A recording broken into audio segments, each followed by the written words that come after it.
Hello trader, jadi kali ini kita akan bahas mengenai Bluebird, tetapi kita juga sedikit membahas mengenai Goto dan potensi Goto dijadikan isu untuk pemilu 2029 gitu misalnya.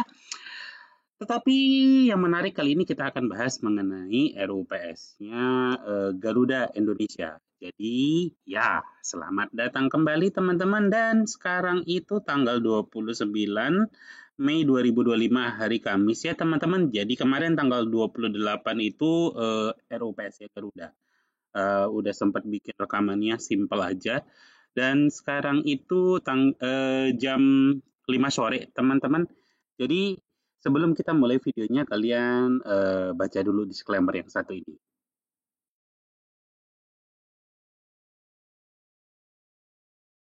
Gue datang agak lebih pagi, takutnya udah rame yang ngantri.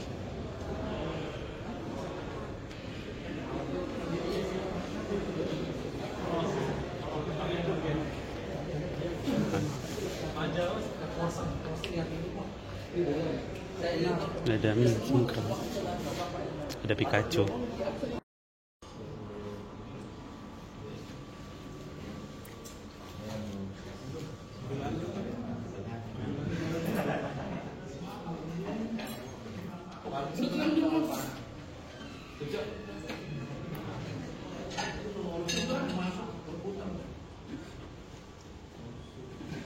Oke, sudah dibaca ya.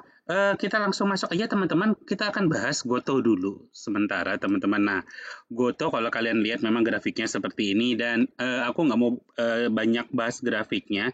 Tetapi aku pribadi kalau misalnya kalian mau beli Goto, walaupun aku nggak saran ini sih, ini perusahaan katanya ngehe nih teman-teman. Kemarin waktu cerita-cerita di Garuda katanya mereka itu pada saat RUPS ngasih souvenir atau ngasih gini deh, memperlakukan eh, apa tuh namanya, investor retail tuh kayak penerima bansos gitu. Beda banget kan sama Garuda kan. Jadi walaupun perusahaannya sama-sama rugi, tetapi Garuda tuh masih ngerti gitu loh cara memperlakukan manusia. Mereka ini sama sekali enggak. Jadi kalau misalnya kalian mau bikin mereka ini bye-bye, bawa duit 1 triliun ke mereka, itu petingginya lu suruh ngapain aja nurut tuh. Asli sumpah. Tapi nggak mau itu yang dibahas.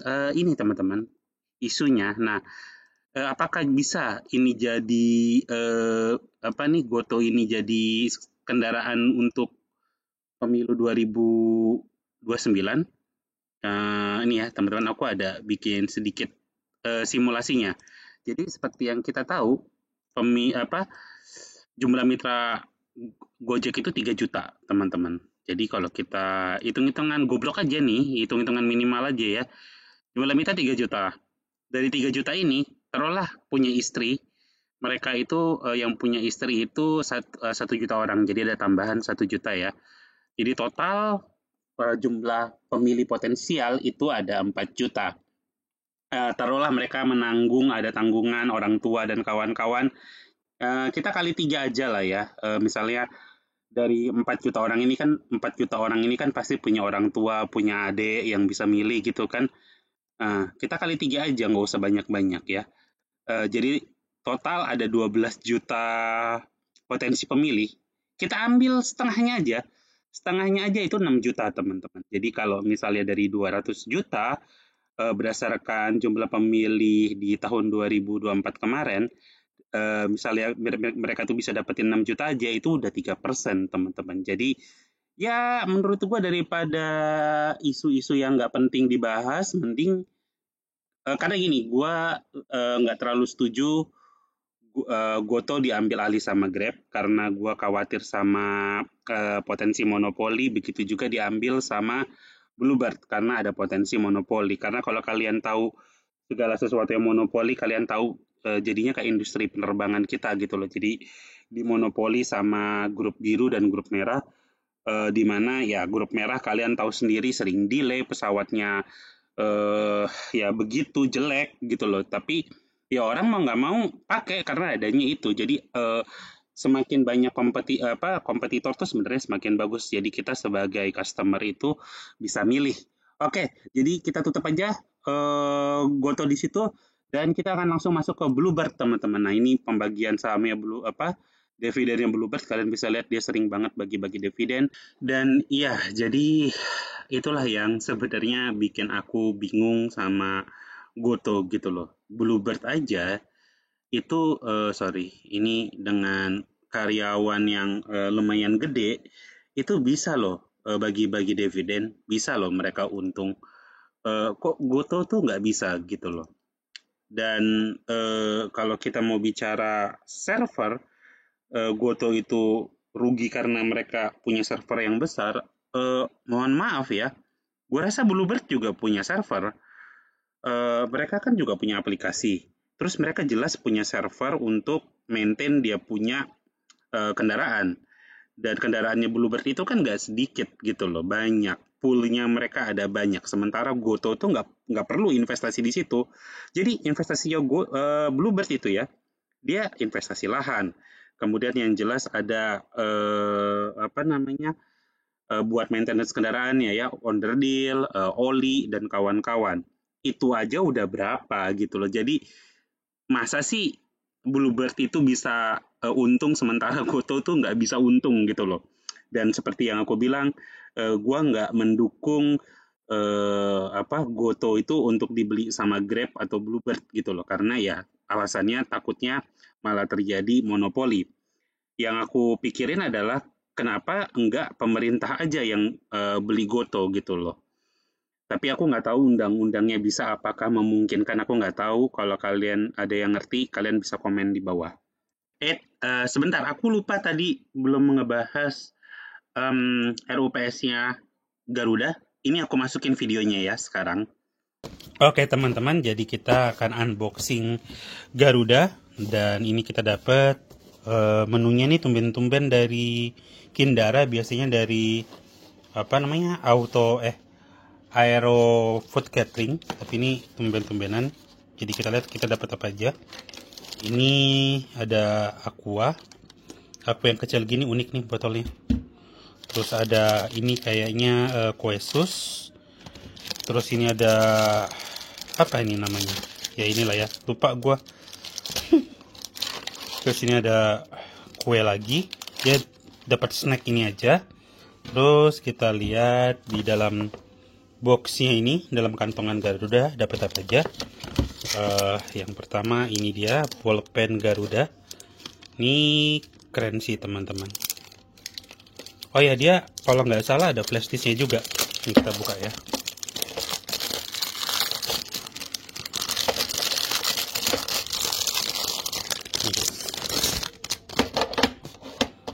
Ini lihat nih. Expanding Horizon, Elevating the Nation. Kita buka pulpennya. Oh, ini udah grafir. Dulu tuh yang gue pernah dapat bukan grafir teman-teman, ini grafir. Ini grafir nih. Gimana caranya? Ini grafir. Kalau dulu yang gue dapat cuma kayak cetakan gitu. Ini keren. Oke, jadi dia ini bolpen flash disk. Oke. Nah, terus kemudian kita dapat apa lagi? Nah, ini sih kayaknya antara gelas atau apa nih, nggak tahu. Buka sama-sama ya. Oke, dapatnya kayaknya tumbler. Oh iya, tumbler. Ini dia. Lumayan sih buat kalau kalian di kantor. Nih bisa buat isi minuman. Bagus nih. Ya, tuh bisa buat geser, tutup. Geser, tutup. Oke. Jadi dapatnya itu dari Garuda, dan saatnya kita bahas sahamnya Bluebird. Sebentar teman-teman, sebentar ya. Ini kan yang dulu dari Garuda nih. Nih, mungkin masih ada bekas-bekasnya Garuda ya, tapi ini bentuknya bukan grafir teman-teman. Ini tuh kayak cetakan. Sementara ini tuh grafir. Dan ternyata dia tuh ada lasernya juga tuh. Lucu ya? Ada lasernya. Nah ini grafir nih teman-teman, bagus nih. Dapat yang ini. Jadi ya gitu. Oke deh, thank you Garuda. Yaudah kita lanjut ya ke Bluebird. Kemudian kita masuk dulu ya ke Bluebird fundamentalnya. Market kapitalisasinya itu 4 triliun teman-teman. Kemudian pegawainya ada 3.000 orang. Terus kita lihat nih di sini mereka itu punya taksi ya. Terus ada non taksi juga yang dia nyewain limusin, terus ada rental mobil, ada charter bus dan kawan-kawan. Kalau kita lihat lagi ke bawah, mana ini Corbina ini? Jadi non taksi itu 30%, yang taksi itu 70%, 70,99% sebenarnya. Nah, beroperasi di full di Indonesia, 100% di Indonesia. Oke, sekarang kita langsung masuk saja ke chartnya. Kita lihat dulu secara monthly, teman-teman. Nah, secara monthly, teman-teman kalian bisa lihat dia trennya sudah uptrend ya, dan sudah di equilibrium atas, artinya dia antara dia bisa lanjut naik ke atas atau dia akan turun ke bawah. Kita akan masuk ke weekly. Nah, secara weekly, teman-teman kalian bisa lihat, ini dia sedang menguji area sell. Dan kalau di daily, nah kita bisa lihat di sini lebih jelas teman-teman. Di sini ada origin sell, di mana sell di sini merupakan awal orang mulai jualan, tetapi dia dorongan dia ke bawah tidak terlalu kuat teman-teman. Dan di sini ada yang tempat orang buang saham, makanya kenapa begitu pada saat ini mereka tiba-tiba bisa turun ke bawah sini ya, karena memang terjadi pembuangan dumping saham di sini. Dan sekarang posisinya ada di 1000, posisi orang mulai jual lagi ada di 1960. Jadi ini technically ini adalah wilayah sell yang cukup kuat. So hati-hati, memang dia ada potensi bisa naik ke atas, tapi aku pribadi tidak mau ambil di daerah ini. Lebih baik ngambil di daerah 1750. Dan kalau misalnya kalian ambil, misalnya kalian mau FOMO ya, kayak kebanyakan orang FOMO itu akan ngambil begitu ngelihat chart dia mulai naik begini, mereka akan langsung masuk, sementara mereka nggak tahu bahwa itu sudah di wilayah yang cukup mahal teman-teman. Kalau kita lihat secara, oh sorry ini yang tadi ya, ini aku close dulu biar nggak bingung. Oke, nah ini aku udah bikinin rata-rata dividennya itu 55 ya teman-teman. Nah, kalau kita ikutin harga FOMO yaitu 1900, yaitu di wilayah sini, bahkan gua diskon dia tuh. Mana sih 1900? Nah, di wilayah situ mereka masuk. Kalau misalnya kita punya uang 100 juta ya teman-teman, kalian tuh jumlah lot yang kalian dapat itu 524 aja, dan total dividen nih dividen yang kalian dapat tuh cuma 288.000 doang tuh teman-teman. Sementara kalau kalian beli, misalnya kalian agak sabar gitu nunggu di 1770 sampai 1730, potensi dividen kalian itu bisa 3 jutaan, bisa 3 juta ya, 3 juta 100 lah.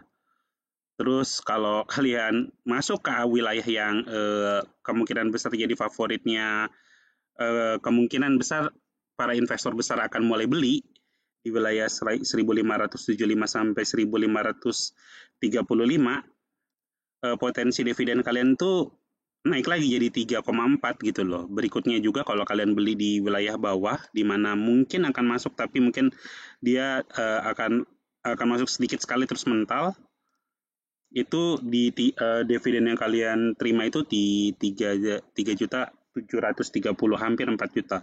Dan ini kita baru bicara mengenai masalah dividen, belum keuntungan ya teman-teman. Kalau kita bicara keuntungan, nah kalau kalian lihat di sini aku pasang harga optimistis ya, si 1900 ini, karena mereka pasti akan target di angka di atas sini, di wilayah 2040, di mana aku sendiri kok agak ragu akan ke sana. Oh ya, kalaupun ke sana ya gimana ya, mungkin bukan rezekiku kali ya, karena aku nggak ikut-ikutan, tapi aku sendiri tidak mau terlalu beresiko, karena ini jatuhnya kalau misal dia turun ke bawah lumayan nih teman-teman. Kalau misal taruhlah dia naik ya ke 2040. Keuntungannya dia tuh cuma 6 juta dibanding potensi kerugiannya dia tuh yang bisa sampai berapa persen nih. Belum aku hitung sih, nantilah. Sementara kalau misalkan kalian masuk di 1770, potensi keuntungan kalian tuh 10 juta, teman-teman. Dan kalau misalnya kalian masuk ke 1560,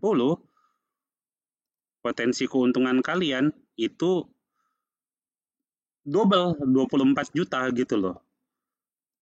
Terus berikutnya, jadi sangat masuk akal kalau misalnya para bohir gede, para investor-investor besar itu tidak mungkin mau masuk ke wilayah yang terlalu beresiko. Mereka mungkin lebih konservatif, lebih maunya untung. Mereka nggak mungkin mereka mau gue mau masukin duit gue terus tiba-tiba bisa langsung naik, enggak. Karena pasti mereka punya perhitungan dan pasti gue mau beli semurah-murahnya dan mau jual semahal-mahalnya. Itu prinsipnya mereka gitu loh. Jadi ya ada baiknya kita melihat dari posisi itu juga, dan mereka itu sangat-sangat sabar mainnya teman-teman, sangat luar biasa sabar. Mereka tuh bisa nunggu saham turun ke bawah itu bisa sebulan, 2 bulan, 3 bulan gitu loh. Mereka bahkan bisa setahun pun mereka berani nunggu gitu loh.